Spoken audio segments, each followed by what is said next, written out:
Welcome to the Nexus Unloaded podcast. This is Will Crozier. And I'm Zach Kongonis. We are here to bring you the best solutions to your lifting problems. Through our real-world experience, we hope to break things down in a digestible, applicable, and entertaining way.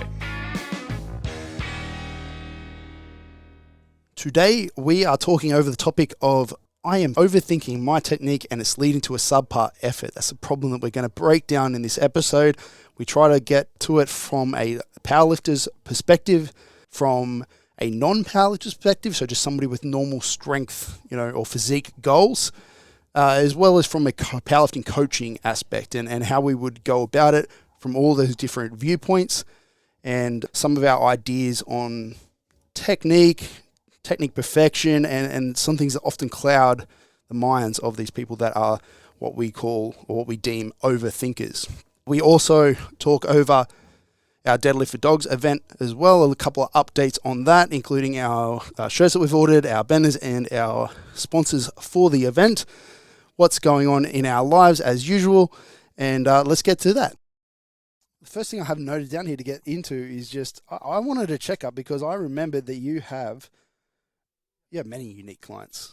You have Thor himself, Giga Chad, Remy. You have a bunch of teenagers basically underneath you. The young that's a bad brigade. Sentence. That's a real bad sentence you just made.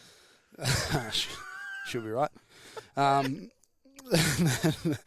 then one person that I remembered started with you was your circus performer, a traveling circus performer with very unique training requirements, very unique training adaptions, which we talked a bit about. Good old What's Lucy. going on?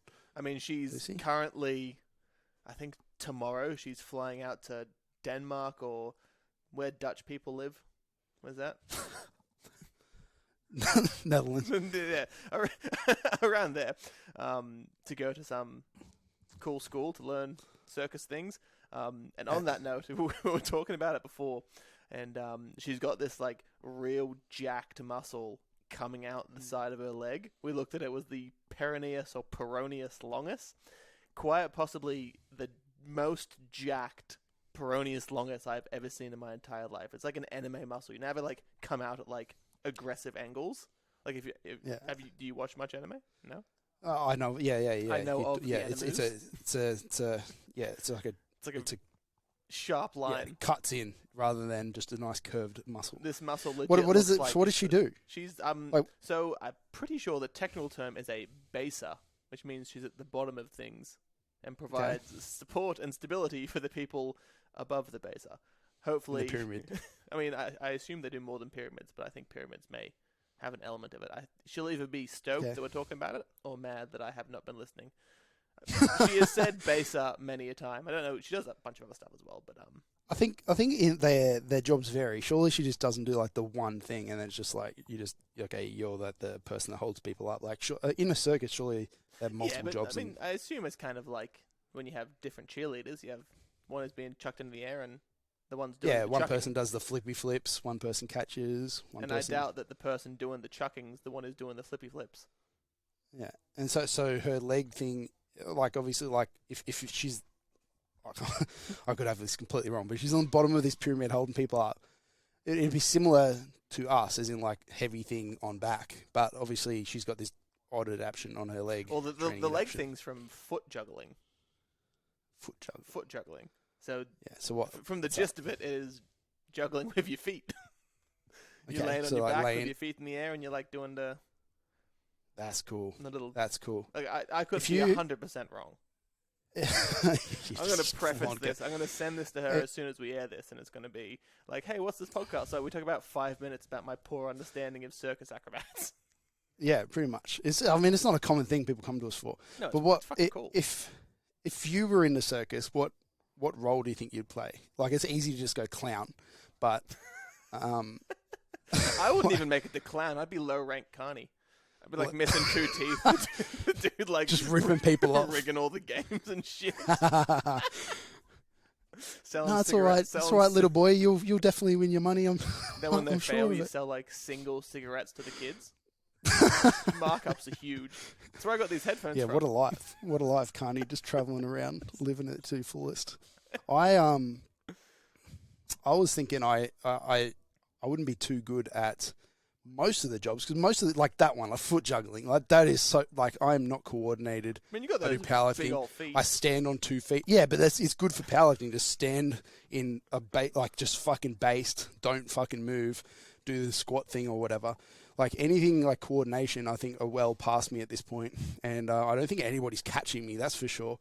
But so I thought maybe like human cannonball or some shit, like shoot me out of a cannon. I just fucking knock over a pile of stuff. So like bowling with and then I land on maybe a big ass trampoline or something like that. I don't know. Meat bowling. Get like 5 or 6 people to try and slide you down a greased up hallway. It's actually, I've never been to the circuses you have. Look, it doesn't take much setup. You just need one hallway, bunch of grease, and you. And I surely wouldn't be like a lion tamer or something, because I've got 2 dogs, neither of which listen to me at all. So Just put a mate I'm on not Arkham. stepping up to a lion. Yeah. I can. He does growl. He does his husky type. So close enough. We could put on an act, me and him. All right. Yeah, enough circus chat. We'll dedicate a whole circus episode later on for people. Now we're going to move into the diarrhea chat, or are we? Rich? Okay. Well, yeah, Look, if you want to. This I didn't know. I made a specific request to bring this up, and through Okay. rigorous scientific testing, I have found out exactly how many dates gives you diarrhea. It's 13. I did hear you 13 very dates. like chewing on them earlier Yeah, fucking when we delicious. were trying to set this up a little bit of a type of action. Look, if you don't like dates or you've never had one, you're missing out. But don't eat more than 13. And look, your threshold may be different to mine, but for me, once you pass that 12th, it's And what was the scientific process to get to this number? I just kept eating them till farts got dangerous. Yeah. I mean, my diet is dried apricots will absolutely stuff your guts up if you eat enough. I've learnt that, but I've never got to that point. I think dates are something about dates in particular. If somebody knows, reach out. But You know a bunch about dates and what they do to your date.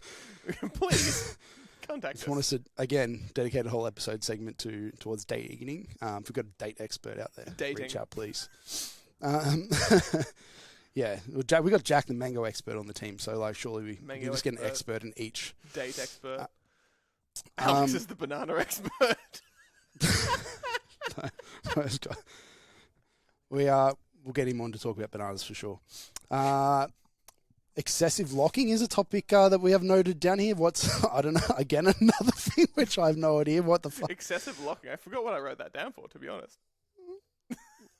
What are you locking all the what are you doors. locking up? Yeah. So I've got this weird trait where I excessively lock all the doors in my house because I'm afraid that someone's going to come in and steal my dates. But I keep locking the internal door between the garage and the main house. And every time Dakota comes home, I've essentially locked her out because she doesn't have that key.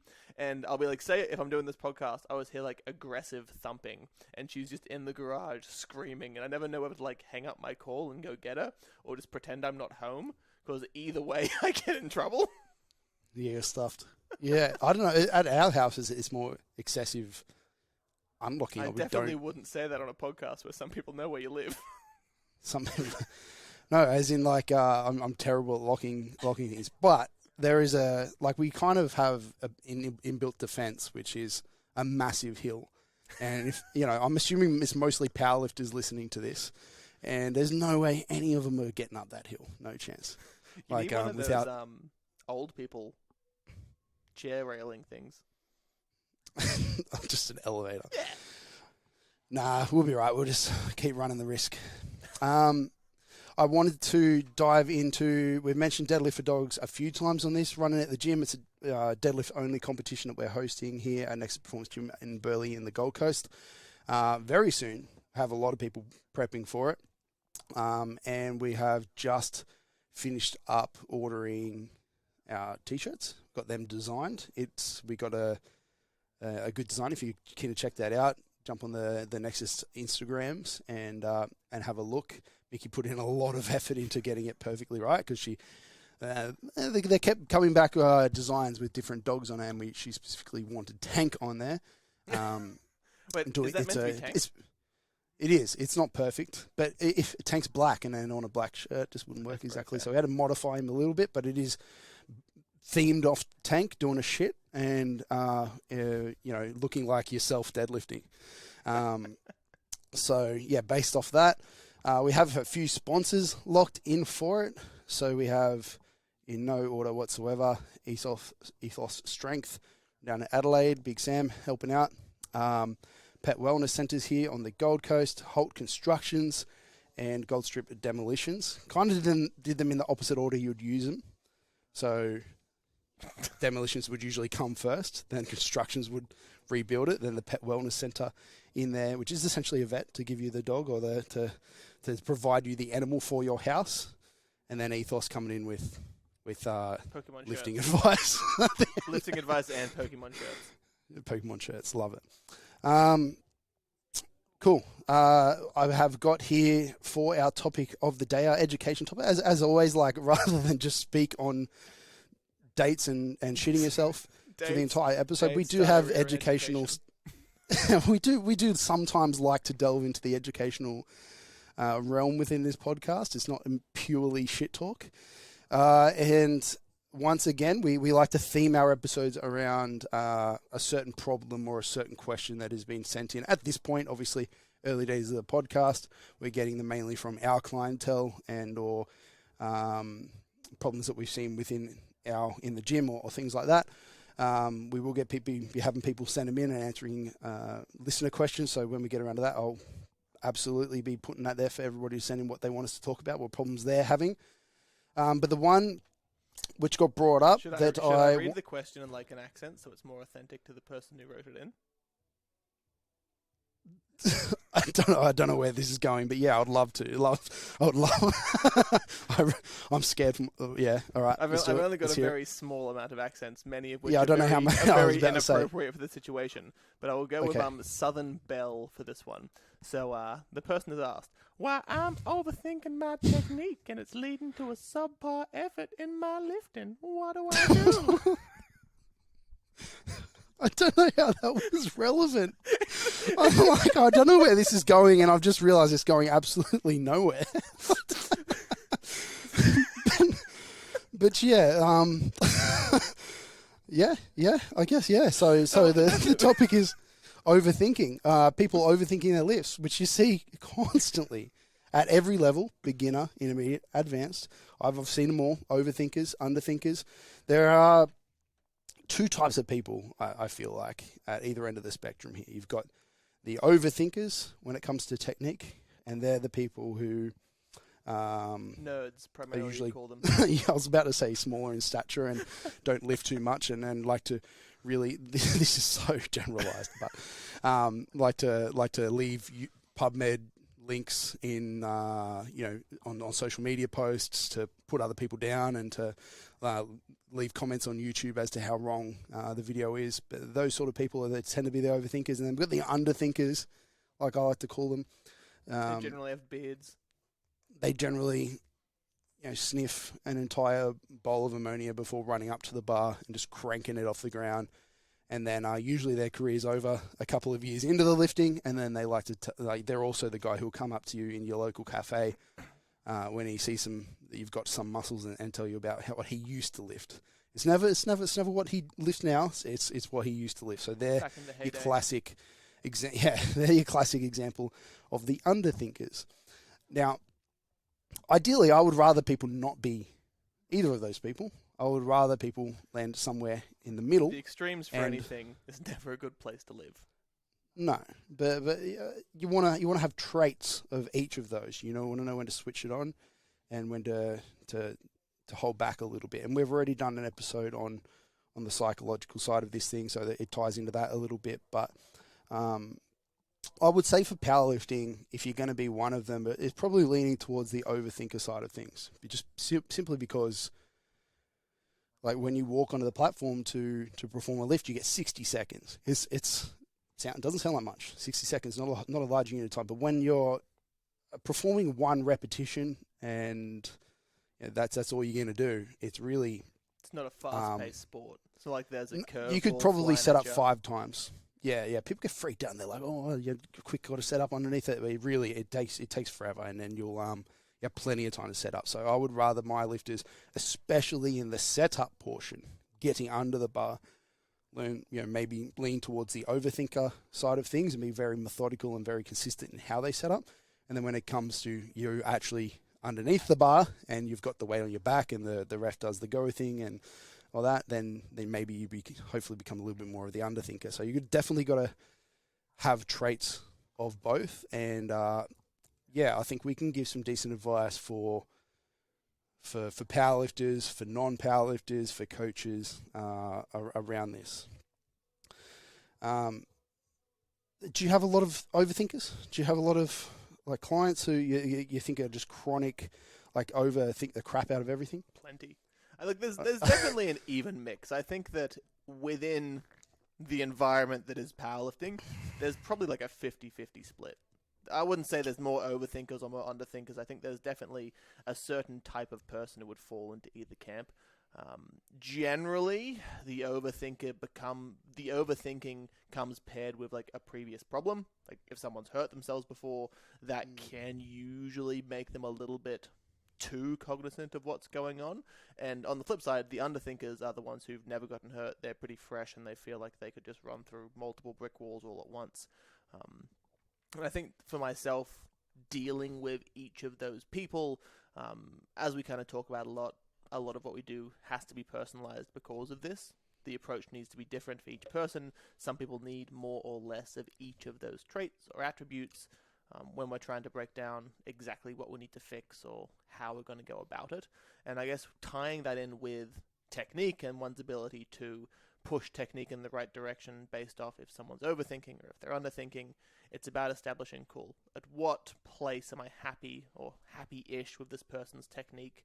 Do I need them to speed things up or slow things down so they stay within? I know you use the term technique bandwidth quite a lot, and it's something that does come up with if somebody's chronically overthinking a technique. Do they need to? If they're lifting pretty well already, can they just kind of drop the hammer and push a little bit harder?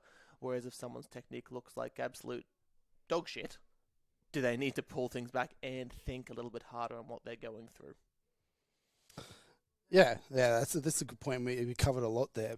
I think it's a pretty common thing, like you said, even within your 30-40 lifters that you look after, and within the 30-40 lifters that I personally look over within on our books. There is a good mix of the two. Like you said, age, injury history, what their previous coaches have told them, what Instagram pages they follow, lots of different biases that impact it, and it's going to change how we cue them. Not only that, maybe exercise selection, how we talk to them in general. Like if somebody's a real chronically overthinker and they're like, oh, my pec is, I don't know, I've got this weird thing in my pec and it's kind of like, I don't know, it just doesn't feel right. Like I'm not going to go like, oh yeah, wow, let's tell me about that. Like tell me, son, like you're not gonna tell me all the things that it could be, and then start worrying about it. But when Dr. and then Google for the opposite steps person, if one of the underthinkers comes to me and says, hey, I've got this thing with my pec, I'm like, that thing's probably torn off. So different people are, there's different ways I interpret what each of these personality types come to me with. But I think it's pretty common within our current climate of social media.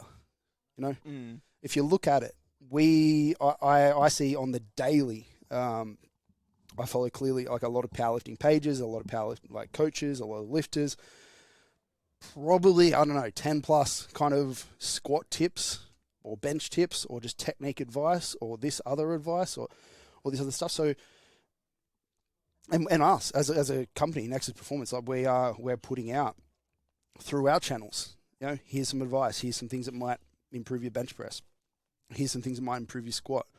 So it's not to say that we think, oh yeah, no, technique, yeah, kind of good enough, mate. Yeah, just do that. That's fine, type thing. And we're just not going to think about it whatsoever.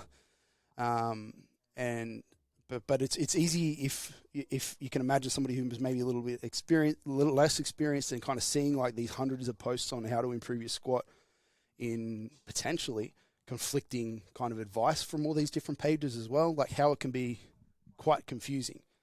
And I think the extra layer on top of this is it's not only confusing because there's all this different advice and potentially it's a little bit conflicting.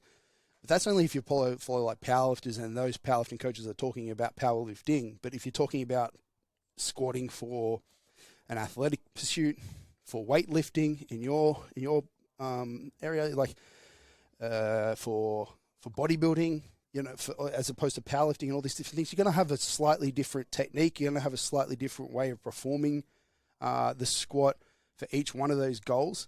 And then even within those, you could obviously, like, people have different limb lengths and stuff like that, so they're going to squat a little bit different, and the technique advice that we give to them or the exercise selection we give to them is going to be slightly different as well. So super fucking confusing. Yeah. So I can see how people get to this. Someone to do, there's an infinite amount of ways they can do it, and an infinite amount of ways they can do it effectively to still elicit a good response.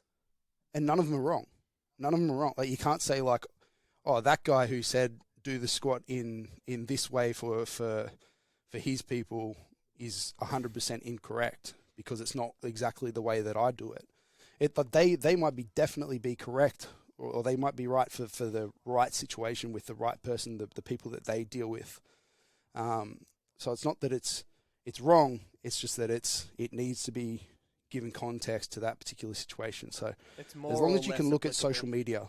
As long as you can look at social media and go like, oh, you know, like that's for that situation, and kind of like filter the information a little bit, and understand maybe what's for you and what not for you, then you're gonna have maybe avoid some of this overthinking, you know, rather than just trying to play everything at once. I think you said, one of your lifters try to apply every single squat tip at once and ended up in a mess.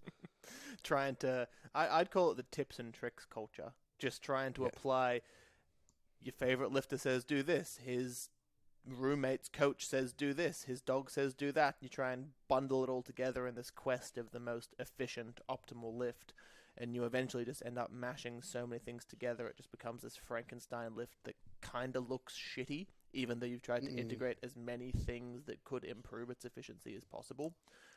And it just comes back down to nothing's wrong, but some things are probably better in some circumstances. Like, you'd be amiss to say, cool, never do that again. That's wrong, unless, you know, they've really fucked themselves up in doing it, which is a pretty easy way to say that's probably wrong for this given circumstance. But just understanding that you can't really be dogmatic and say, like, the amount of times that I've specifically for my bench made a small change and been like, yep, nah, this is it. This is the one thing, I'll fucking change this. And bench feels great. Then 4 weeks later, you're back, you know, crying in your corner, not benching 180. It's like, cool. I've been there. I think everybody's been there. like you think you've found it, and then it, then after a little bit, you're like, oh, this ain't it. But then another big thing with that is, it may work for a little bit, and then people will be really, really tentative to let it go. Like, eventually something changes, you put on weight, you lose weight, you get stronger, whatever thing shifts that causes your technique to take a slightly different direction. But like, nah, I can't do that because then I missed out on this cue, and this cue is what added 2.5 kilos to my bench 4 years ago. Like, fuck, I got to keep doing that.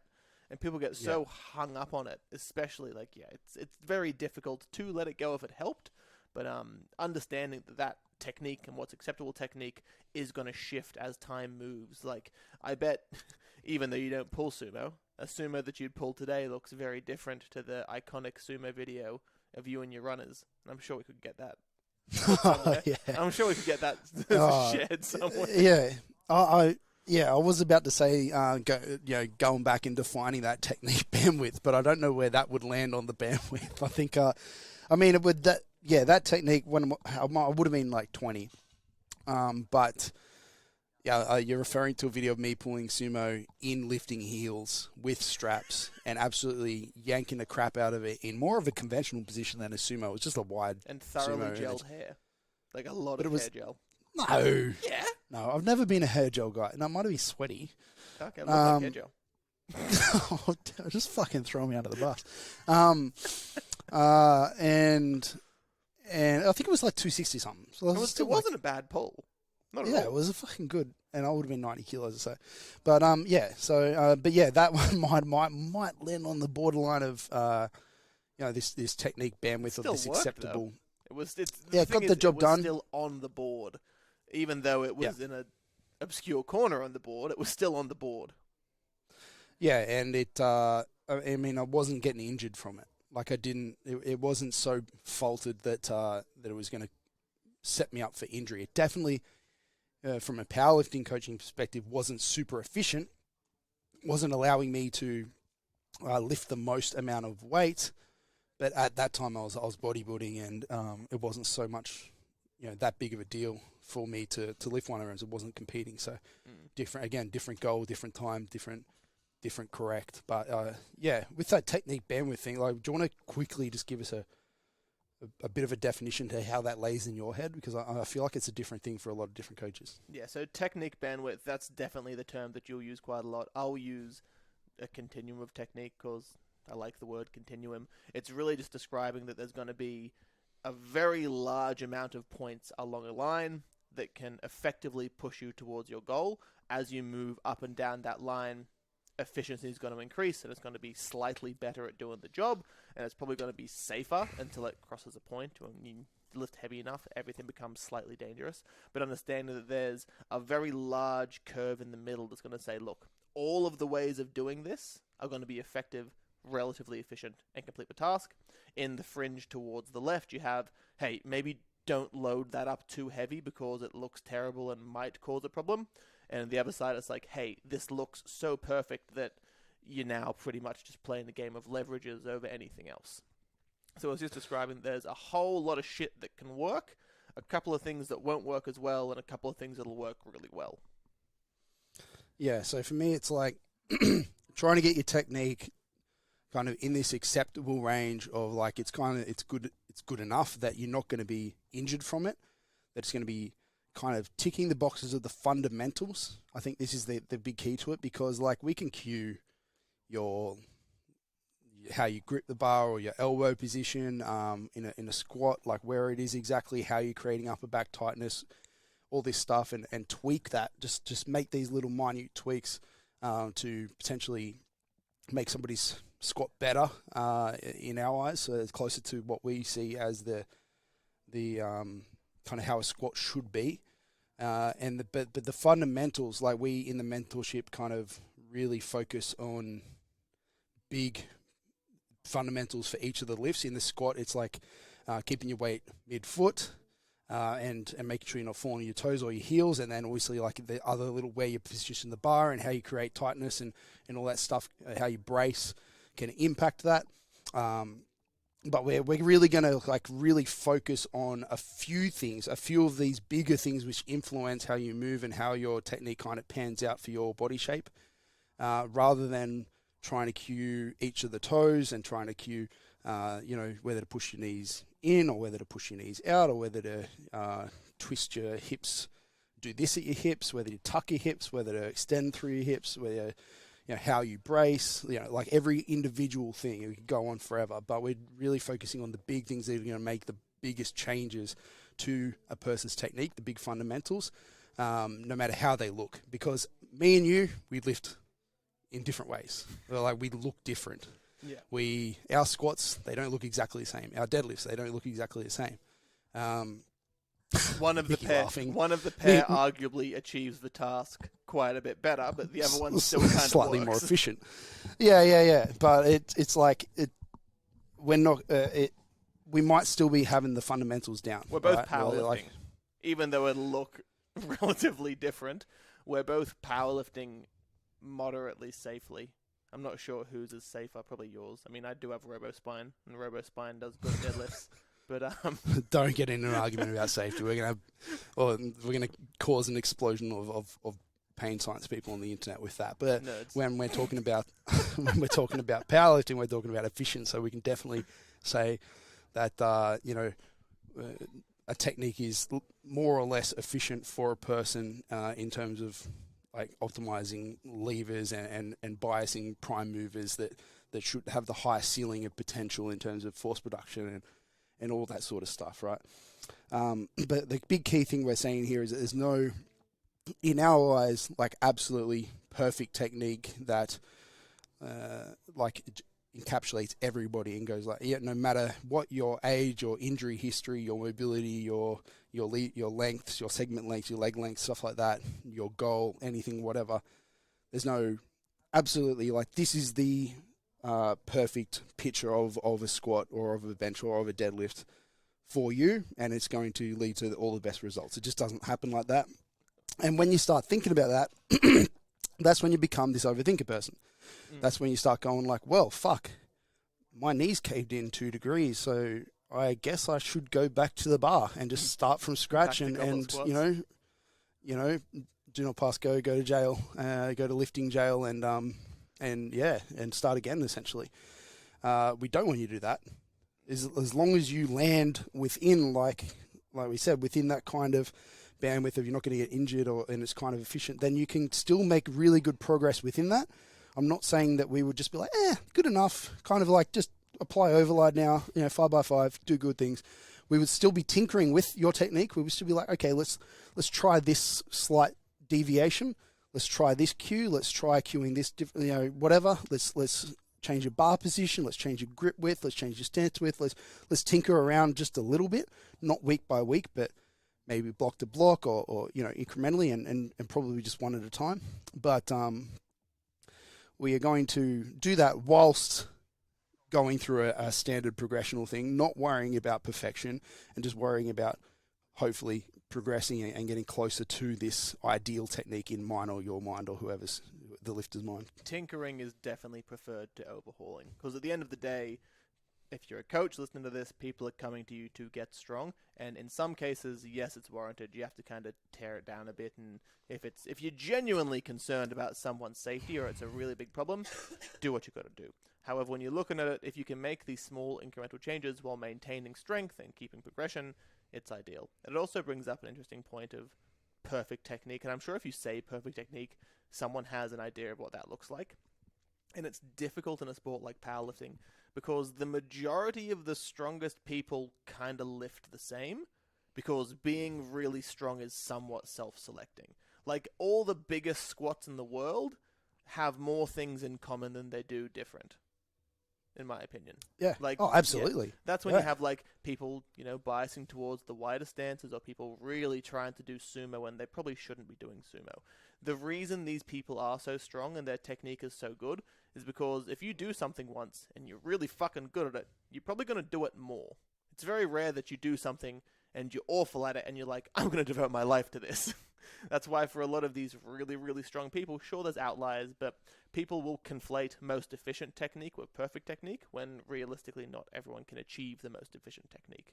It's the most efficient technique for the person, not in this ethereal realm of just technique is like this god that sits atop of a throne and blesses each individual with the perfect hip mobility to pull sumo. Like, I don't give a fuck how many frog stretches you do. You're probably not going to pull like a good quality sumo puller if you're not meant to.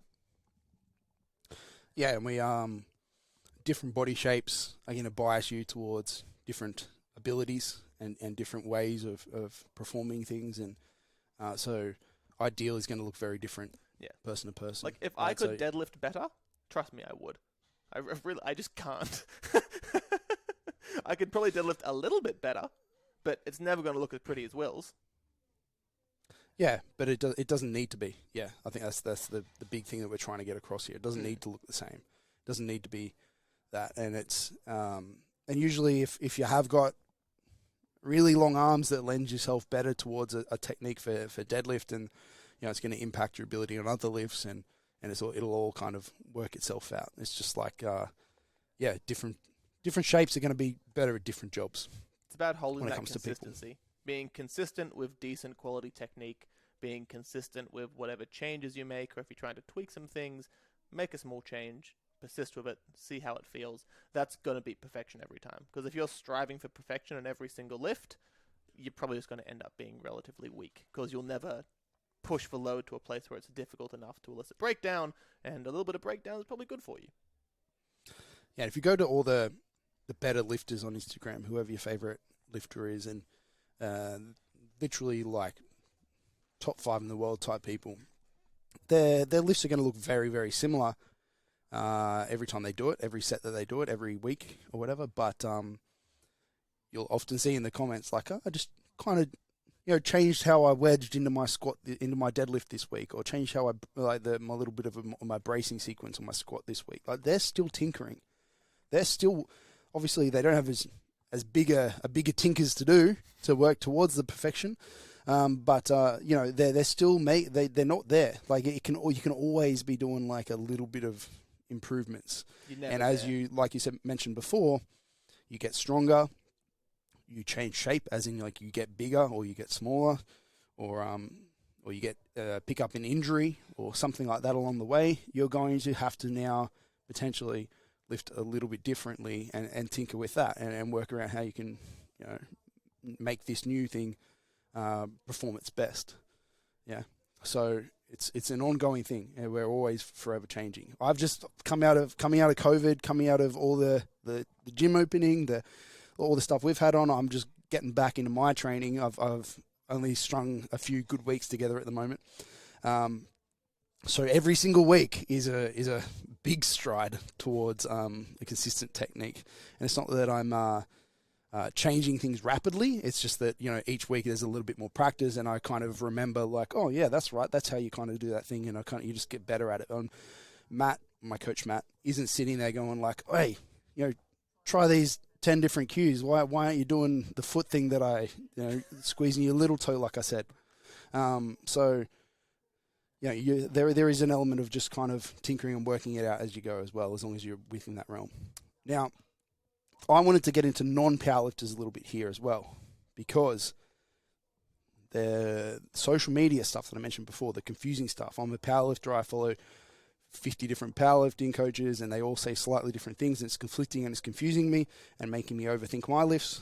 Imagine how the non-powerlifters are as well, like the people who just generally want to get a little bit bigger, get a little bit stronger, live their life a little bit, whatever. Lift for general health. Yeah, just fucking want to look a bit better, Look better, make it. Yeah, I'm all for that. So, like, those people, they're probably following my advice or your advice or like all these other powerlifting coach lifter advice and trying to implement that advice, which is geared obviously towards powerlifting, which is becoming really efficient at lifting a 1RM squat, bench, or deadlift, right? And I think the key word there is like a really efficient. So like, we're trying to use technique to allow us to lift the most amount of weight for one repetition. So that means cutting our squats just to depth. So we get the white low, we go just far enough. We're certainly not trying to sit on the floor. Our bench presses, we arch our backs so that we are moving the bar the least amount of distance, so it's the least amount of work and going to allow us to lift the most amount of weight. Our sumo deadlifts, you mentioned it, the long arm, really wide stance guy who's only moving it an inch off the ground, going to get him a big 1RM. But none of these lifts, really, if you're a non-powerlifter, are really kind of what you want to be doing. It's fun to be at the gym and lift a 300 kilo deadlift and have people watch, and you feel like a big man. It gives you a bit of an ego boost. I'm all for that as well. Go for your life. But it's probably not really going to help you reach your goals of just getting stronger and a bigger in a general sense. They're not in useful. a useful sense. No, not at all. No, it's like you don't get you get a 60-year-old male come in, their son's just had a baby. You want to be able to bend over and pick your child up. You're not putting homie in a sumo deadlift stance and maximizing his bench arch. He just wants to pick up his grandkid. Just it comes down to goals for a big part of it as well. But yeah, the exercises that we do, I mean, based off what you just said, powerlifting is a sport of who can cheat the best as opposed to who can be the strongest.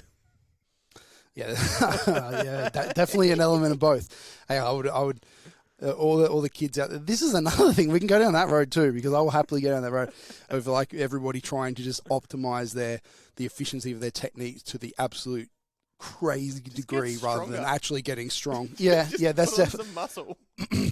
I feel like we should, it's hard to get down that road as well.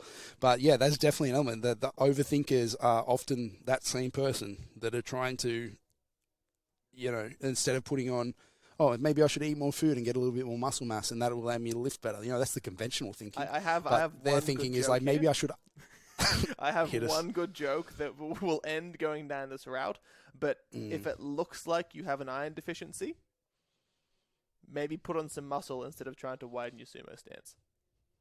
I'll just put it there. If it looks like a strong gust of wind could compromise your footing, do some curls. Yeah, yeah. There's, I mean, we are probably biased in this way at Nexus of like, I feel like the best powerlifters are always going to be the ones who, if they can, first of all, just last 10 years or last, a fairly decent amount of time, as in like not beat themselves up too much, and that comes down to load management and training and just intelligent periodization, things like that. Ooh, and then Belly not happy. Maybe I should eat some dates. Will Belly not happy? And then,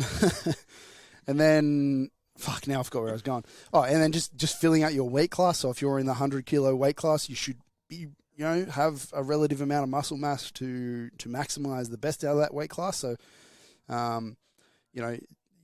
putting on muscle over a long period of time is a big part of this. So this, again, if your program is, if you're living in the Soviet era kind of program, and your program is just purely SBD, done every single day and only in the most efficient stance possible and all that, probably missing out on some gains. Probably missing out on some hypertrophy gains because you want to actually put muscles through a bigger range of motion. That's a pretty standard hypertrophy rule. And also you're probably going to end up pretty beat up because, hey, guess what? On those lifts which you're aiming to lift the 1RM on, you can lift a lot of weight, which means a lot of stress on joints, ligaments, tendons, that sort of thing. And over time, that's going to add up. Whereas if you periodize things and go through like kind of quote unquote bodybuilding phases and put things in different ranges and stuff, like you're gonna end up a lot better over a period of time. So yeah, I guess the wrap up to that for non-powerlift is focus on getting stronger through a big range of motion, train through a full range of motion, and your body will like you better for it. You'll probably get a bit bigger, and you'll probably get a lot stronger. It just won't come with the ego benefits of being able to do a sumo deadlift and outlift the other people at your gym. You might not impress the homies, but your body will feel better. As much. You can just lie about it on Instagram anyway. Just put in your Instagram bio, you'll be fine. That's what everyone else does. No one will question it. Just put it in there. 1,000 kilo total. Who'd know? But where are the videos? I don't know. No. Right. So lifters, powerlifters done, non-powerlifters ticked. Let's get to some coaching advice. So what's your coaching advice on this front? You've got a lifter that's overthinking things. They are doing their own head in when it comes to them walking up to the bar. How are you going to handle it from all aspects? Don't walk up and throw gasoline on the burning fire, which is their psyche.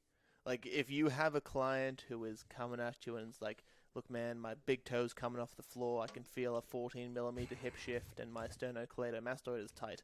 The last thing you're going to do is go and add 16 more cues. A big thing that we'll kind of go through at Nexus is show, don't tell, or get someone to just feel it as opposed to have them constantly thinking through. And if you have someone who's really struggling to feel comfortable with an exercise, maybe just change the exercise. Yeah. If you can't get them to feel it in the right places or to get the technique within that bandwidth that we're talking about through, I'm going to say like a few cues, like 3 or 4 cues max over a period of time, then absolutely I would be picking a different exercise. So I'd be picking, if we're going for squats, if you're trying to get into a low bar squat or a high bar squat, a barbell back squat, and they just can't get the brace down, they can't, they keep falling, doing a good morning every time they squat, and you've tried a couple of different cues and it's not giving you the result that you want from your client. Guess what? Maybe it's time to do a different squat, to do a front squat or a safety bar squat, add a heel wedge, maybe go back even further and go to a goblet squat or a fucking Zercher squat, whatever. I don't know. Do whatever you want, but pick one that will allow them to get the job done without overthinking, without thinking about every single joint in their body. At some point, 'Cause- adding too many cues is like trying to piss out a bonfire. It's not going to work. Eventually, if like there's a technical flaw that's deep enough that, like Will said, you can't fix in a cue or two. Like a great example is one of the level 1 clients who I just picked up for a prep. His squat pitched forward quite a lot. I'm thinking through, cool, what's the best way to fix this? I just told him to put the bar lower. And You're going to double down on that. You're doubling down on that. It worked great. Well, the bar kept rolling up his neck, and it looked a little bit unstable, so I said, cool, we'll try this. It looked pretty good. Depth was a little bit limited, but he's 12 weeks out. We can play around with it.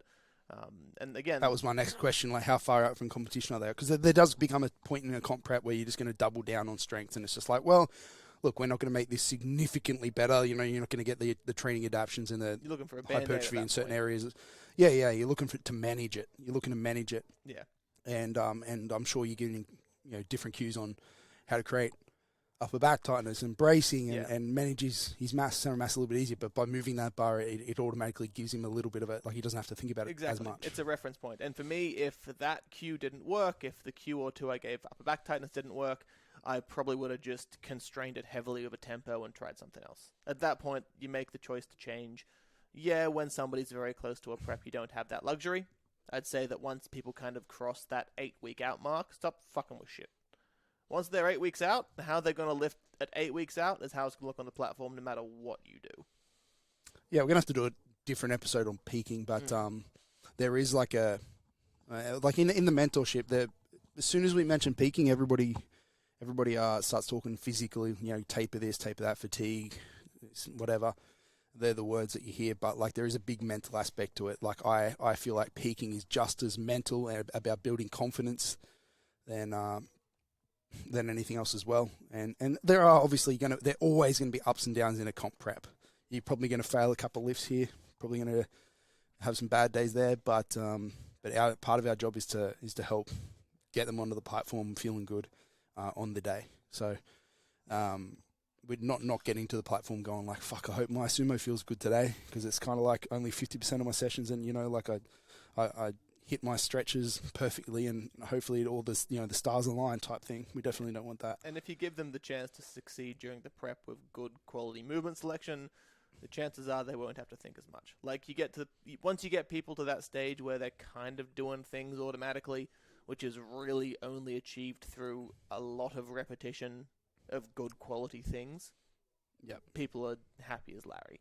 So if you're going to waste 10 weeks of your year trying to force someone to do something well when it's really not working, you can really streamline that ability for them to learn that skill by just making it easier. It's like if you're trying to teach a kid how to talk, you don't put Shakespeare in front of him. That's the equivalent of like a newbie getting a low bar squat and being tried to force to do it straight away. It's like, no, that kid doesn't know what art thou means. They know what dookie and dada means. Like, I love that you of all people are using like like learning English as an example. Mate, I did extension. I topped extension 2 English in high school. I'm a scholar. I can't read very well, but I'm a scholar. Do they have autocorrect in that class as well? No, look, this is a good story. I learned how to write cursive to hide my spelling errors. That's a tip, and that's a hack right there.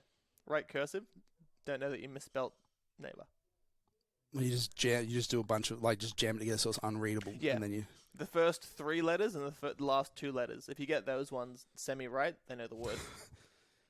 I would hate to be a teacher. They all hated me. Jesus. That was a mess. Oh yeah, I can see why. I was sitting in the corner eating like cold chicken and rice, writing poorly. That was me. Yeah. All right. Well, I think we've done a good job there.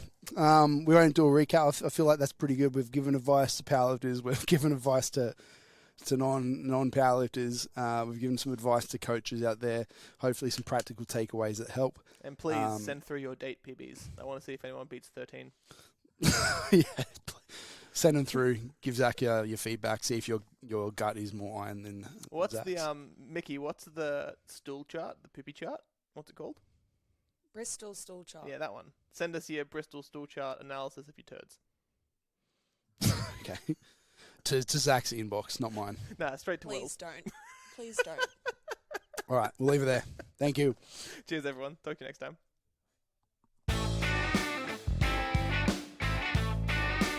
Thank you for listening to Nexus Unloaded. Be sure to jump on our website to find details on everything mentioned on today's podcast, plus information on our coaching, mentoring, and gym services. Make sure to follow us on Instagram at nexusperformance.aus for any updates on what we are currently doing. See you all in the next episode.